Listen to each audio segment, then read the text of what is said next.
विषय मराठी क्षेत्रवाचन कौशल्यक्षमता आरोह अवरोहसह विरामचिन्हांसह प्रकटवाचन संबोध प्रकटवाचन अध्ययन निष्पत्ती आपल्या पाठ्यपुस्तकांच्या आधारे इतर साहित्य वर्तमानपत्रे बालसाहित्य मोठे फलक इत्यादी समजून घेऊन वाचन करतात, त्याविषयी बोलतात.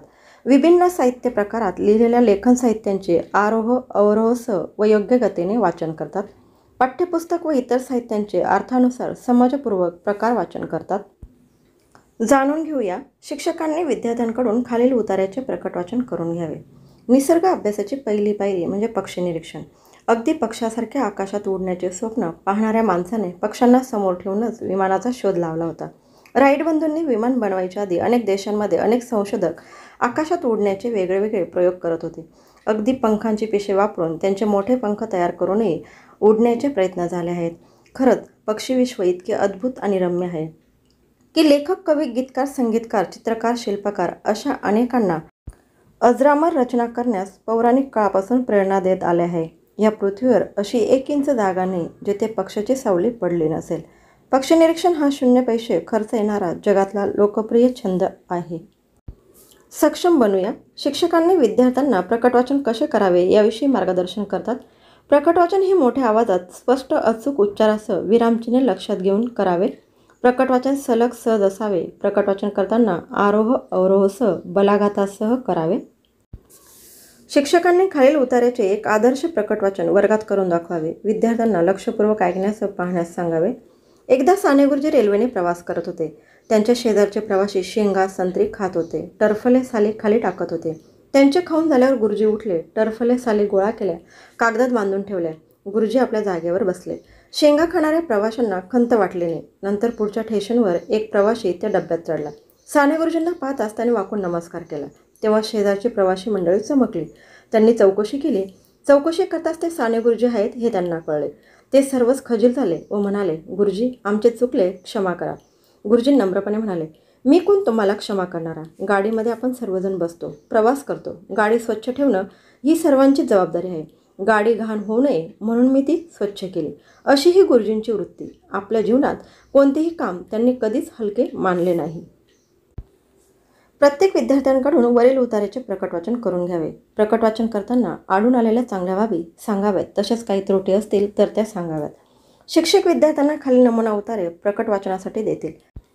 रत्नागिरी जिल्ह्यातील प्रियांका सुट्टीनिमित्त आई व अमितबरोबर मामाच्या गावी गेली. एके दिवशी ती कपडे धुण्यासाठी आई व अमितसोबत नदीवर गेली असताना काठावर खेळणारा अमित पाय घसरून नदीच्या पाण्यात पडला व बुडू लागला. आई घाबरून गेली.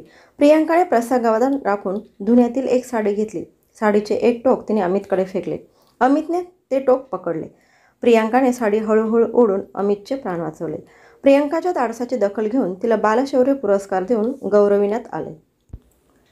कीटक वर्गात सर्वात जास्त उपयोगी, कष्टाळू, शिस्तप्रिय व हुशार म्हणून मुंग्यांचे नाव सर्वप्रथम घेतले जाते. मुंगी हा समाजप्रिय कीटक वसाहत करून राहतो. मुंग्या परिस्थितीनुसार विशिष्ट गंधकण सोडतात. या गंधकणांच्या साहाय्याने त्या इतर मुंग्यांच्या संपर्कात राहतात व आपले संरक्षण, शत्रूवर हल्ला, अन्नसाठा इत्यादी कार्य करतात. स्वतःचे आणि वसाहतीचे संरक्षण करण्यासाठी तत्पर असतात. चला सराव करूया.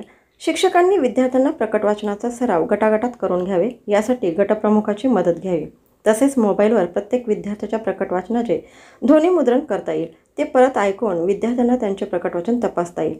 घरी अशाच प्रकारे प्रकटवाचनाचा वैयक्तिक सराव करता येईल. कल्पक होऊया. शिक्षकांनी विद्यार्थ्यांना पाठ्यपुस्तकात असलेल्या यादीतील उतारे, किशोर मासिकातील मजकूर, गोष्टींची पुस्तके इत्यादीमधून निवडण्यास सांगावेत. घड्याळात वेळ लावून प्रकटवाचनास लागणारा वेळ तपासण्यात येईल. प्रकटवाचनासाठी घेतलेल्या मजकुराच्या आधारित प्रश्न तयार करून विद्यार्थ्यांना विचारावेत. पूरक साहित्य स्रोत: भाषापेठीतील उतारे असलेले कार्ड्स, किशोर मासिके, गोष्टींची पुस्तके, बालसाहित्य, गोष्टींची पुस्तके, ग्रंथालयातील पुस्तके इत्यादी. मुलांसाठीचे साप्ताहिक अंक, उदाहरणार्थ बालमित्र. विषय हिंदी. क्षेत्र भाषा विकास, कौशल भाषणावर लेखन. अध्ययन निष्पत्ति. अंग्रेजी शब्द वाक्यों को देवनागरी में लिखे. शब्द वाक्यों का अंग्रेजी में लिप्यंतरण करते हैं. आओ पता करें. ज्ञानी: बंडूभाऊ और सुदामा का परिवार आमने सामने रहता है. दोनों के बच्चे आपस में साथ साथ हंसते खेलते हैं. दोनों परिवार एक दूसरे के सुख दुख में सहभागी होते हैं. दोनों की मातृभाषा भिन्न है. इसके चलते एक ही शब्द के दोनों भाषाओं में अलग अलग अर्थ होने के कारण कई बार उनके बीच मनोरंजक स्थिति बन जाती है। ऐसी स्थिति आज भी बनी। बंडू बहू, मना करने के बाद भी बच्चे बरसात में भीग रहे हैं, अंदर बुलाकर उन्हें शिक्षा दो। सुदामा, अरे बंडू बहू, मैं क्यों शिक्षा दूँ? शिक्षा तो उन्हें विद्यालय में मिल जाती है। बंडू बहू, तो क्या बच्चे इसे भीगते ही रहेंगे? सुदामा, बच्चे तो बंदर है, इसलिए खेलते ही रहेंगे। बंडू बहू, लेकिन जब आसपास कहीं समुद्र नहीं है तो बच्चे बंदर पर कैसे जाएंगे? सुदामा, अच्छा जरा बैठो, मैं भीगा हूँ, उनका स्वेटर सुखाने के लिए फैला लाता हूँ। बंडू बहू, तो उनके स्वेटर को ऊन में कैसे सुखा सकते हो? सुदामा, अच्छा ये सब छोड़ो, बेटी को खत भेजा कि नहीं? बंडू बहू, अरे सुदामा, खत तो खेत में डालते हैं, बेटी को क्यों भेजे? यदि वे दोनों हिंदी और मराठी भाषा समझते तो शायद यह स्थिति नहीं बनती। इसीलिए कहते हैं कि जो जितनी अधिक भाषाएं सीखता है उसका ज्ञान उतना ही बढ़ता है। आओ अभ्यास करें। अध्यापक छात्रों से विभिन्न विषयों पर संवाद करवाए।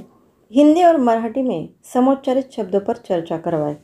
पढ़ो, समझो और लिखो। हिंदी अर्थ, समोच्चारित शब्द, मराठी अर्थ।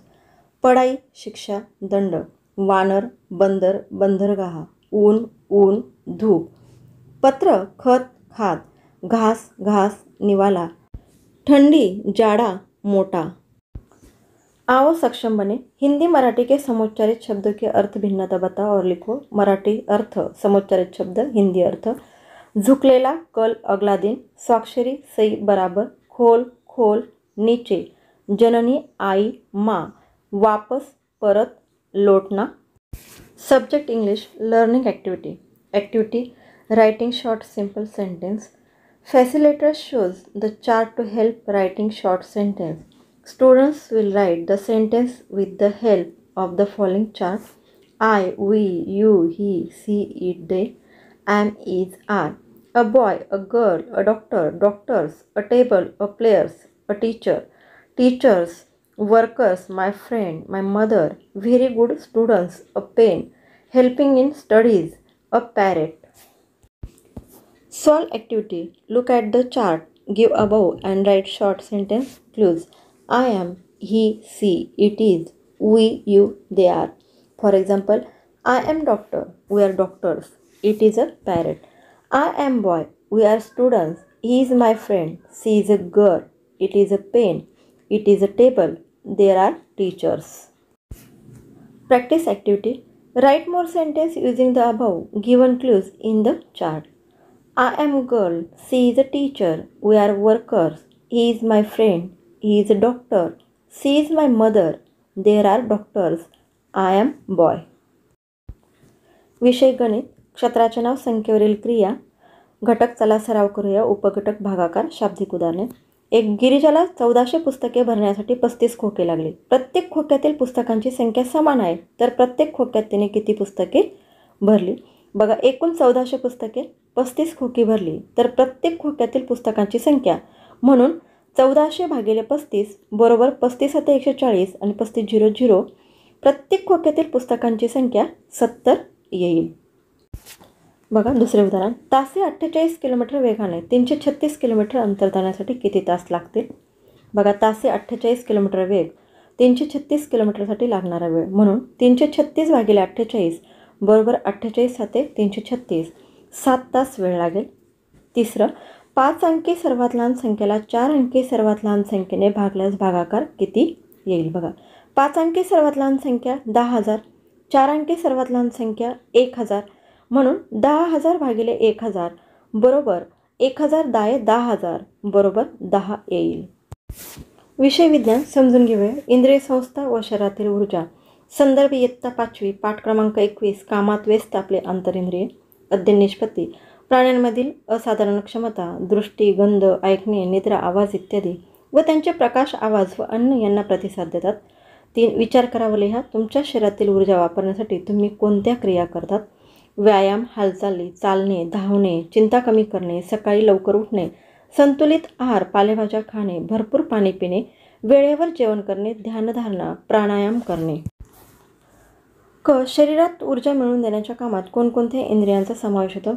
शरीराला ऊर्जा मिळवून देण्याच्या कामात श्वसनसंस्था, पचनसंस्था, रक्ताभिसरण संस्था ह्या इंद्रिय संस्थांचा समावेश असतो.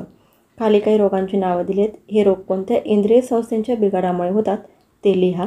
बघा रोगांची नावे आणि इंद्रिय संस्थेचे नाव.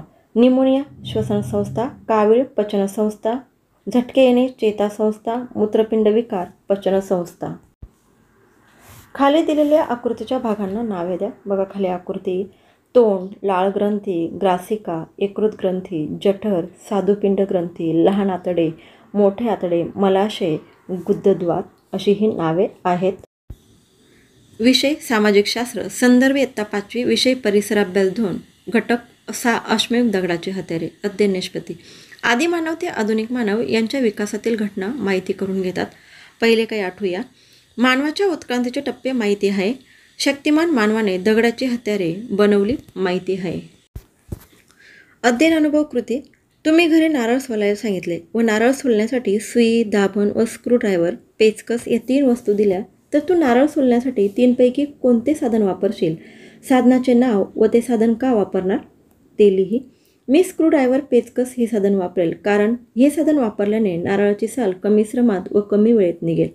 कामाच्या आवश्यकतेनुसार आपण साधनांची निवड करतो. कोणत्याही साधनांची निवड करताना खालील बाबींचा विचार केला जातो. 1. साधनांची उपलब्धता. 2. कमीत कमी वेळेत आणि कमीत कमी ऊर्जा यांचा वापर. 3. अधिकाधिक परिणामकारकता. आणि 4. साधन वापरण्याचे सरावाने साधलेले कौशल्य. सततचे बारीक निरीक्षण, प्रयोग आणि अंगची कल्पनाशक्ती यांच्या आधारे काठ्या, काटक्या, हाडे आणि दगड तासल्यास कामे अधिक चांगली होतात व वस्तूंना हवा तसा आकार देता येतो हे मानवाच्या लक्षात आले. मानवाने फक्त दगडच नव्हे तर हाडे, काठ्या, काटक्या वापरूनही हत्यारे बनवली. परंतु हाडे, काठ्या, काटक्या हे नाशवंत असल्यामुळे त्यापासून बनवलेली हत्यारे सहसा मिळत नाहीत. अश्म या शब्दाचा अर्थ दगड असा होतो. ज्या काळातल्या हत्यारांमध्ये प्रामुख्याने दगडाची हत्यारे मिळतात त्या काळाला अश्मयुग असे म्हटले आहे. हत्यारांचे आकार आणि प्रकार यावरून अश्मयुगाच्या काळाचे 3 कालखंड पडतात. पुराण अश्मयुग, मध्य अश्मयुग, नवा अश्मयुग. पुराण अश्मयुगातील कुशल मानव आणि ताठकण्याचा मानव या दोन्ही आघात तंत्र वापरून हत्यारे बनवले. एक छोटा गोटा दुसऱ्या गोट्यावर आपटून दगडाचे छिलके काढणे यालाच आघात तंत्र असे म्हणतात. आघात तंत्राच्या पद्धतीने तयार केलेली सुरुवातीची हत्यारे ओबडधोबड होती. त्या हत्यारांचा एकाच बाजूला थोडीशी आधार असे. अशा हत्यारांना तोंड हत्यारे म्हणत. त्याचा उपयोग फक्त कठीण कवचाची फळे किंवा हाडे फोडण्यासाठी करणे शक्य होते. कुशल मानवाने तयार केलेली हत्यारे अशाच प्रकारची होती. कुशल मानवाला शिकारीचे तंत्र पूर्णपणे अवगत झालेले नव्हते हे त्याच्या हत्यारावरून समजते. ही हत्यारे तयार करत असताना दगडाचे धारदार छिलके निघत असत. तो ते छिलके कातड्याला चिकटलेले मांस खरवडणे, मांसाचे किंवा इतर अन्नपदार्थाचे तुकडे करणे, काठी तासणे इत्यादी कामासाठी करत असे. बघा चित्रात आपल्याला ती हत्यारे दिसत आहेत. ताठकण्याच्या मानवाने बनवलेली हातकुराड आणि फरशी हत्यारे पूर्वीपेक्षा अधिक प्रमाणबद्ध होती. कोणतीही प्रमाणबद्ध हत्यार तयार करण्यासाठी ते आधी मनामध्ये साकार व्हावे लागते. तसे झालं तरच ते प्रत्यक्षात उतरवता येते. ताठकण्याचा मानव हत्यारे घडवण्याआधी त्याचा आकार कसा असावा हे मनामध्ये ठरवत होता. दगडाचे छोटे शिलके काढण्यासाठी त्यांनी साबर शिंगासारख्या वस्तूचा घन वापरला. शिवाय काढलेल्या छोट्या शिलक्यांच्या कडाचे पुन्हा बारीक बारीक छिलके काढून त्याच्या अधिक पातळ धारेच्या खरवडण्या, तासण्या बनवल्या. म्हणजे तो कामाच्या आवश्यकतेनुसार वेगवेगळी हत्यारे वापरत होता. सुधारलेल्या हत्यारांमुळे ताठकण्याच्या मानवाच्या अन्नामध्येही विविधता आली कारण त्याला अनेक प्रकारच्या छोट्या मोठ्या प्राण्यांची शिकार करता येणे शक्य झाले. बुद्धिमान मानवाने दगडी हत्यारे करण्याच्या तंत्रात क्रांती घडवून आणली. त्याने दगडानुसार लांब पातळ पाती काढण्याचे तंत्र विकसित केले. ह्या लांब पात्यांपासून सुरी, तासणी, टोचा, छत्री यासारखी विविध प्रकारची हत्यारे त्याने बनवली. तो हत्यारे आणि इतर वस्तू तयार करण्यासाठी गारगोटीच्या वर्गातील दुर्मिळ दगड, हस्तिदंत यासारख्या वस्तूंचा उपयोग करू लागला होता. बुद्धिमान मानवाने हत्यारे बनवण्याचे तंत्र, परिसराचे ज्ञान आणि अन्न मिळवण्याचे तंत्र यात खूपच प्रगती केली होती. त्यामुळे याला एका परिसरात दीर्घकाळ वास्तव करणे शक्य झाले. बुद्धिमान मानवाच्या टोळ्या झोपड्या बांधून राहू लागल्या होत्या. काही सामूहिक उत्सवही साजरे करू लागल्या होत्या. बुद्धिमान मानवाने निर्माण केलेल्या अनेक कलात्मक वस्तू, गुहाचित्रे यांचा ह्या उत्सवांशी संबंध असावा असे मानले जाते. वेगवेगळ्या प्रकारचे शंख, हाडे, प्राण्यांचे दात इत्यादीपासून तयार केलेली मणी बुद्धिमान मानवाने दागिने म्हणून वापरायला सुरुवात केली. मध्य अश्मयुगामध्ये मानवाने कुत्रा माणूस वळवला. हवामान आणि पर्यावरणातील बदलामुळे मानवाची जीवनपद्धती बदलू लागली होती. बुद्धिमान मानव शिकारीबरोबरच पशुपालन आणि नैसर्गिकरित्या उगवलेल्या धान्याची कापणी ही करू लागले होते. त्यामुळे ते वर्षातील काही काळ एके ठिकाणी वस्ती करून राहत असे. त्यांच्या आहारात विविध वनस्पतींचा समावेशही झाला होता. ह्या काळात शेळी, मेंढी ह्या प्राण्यांना माणसाळा बनायची सुरुवात झाली.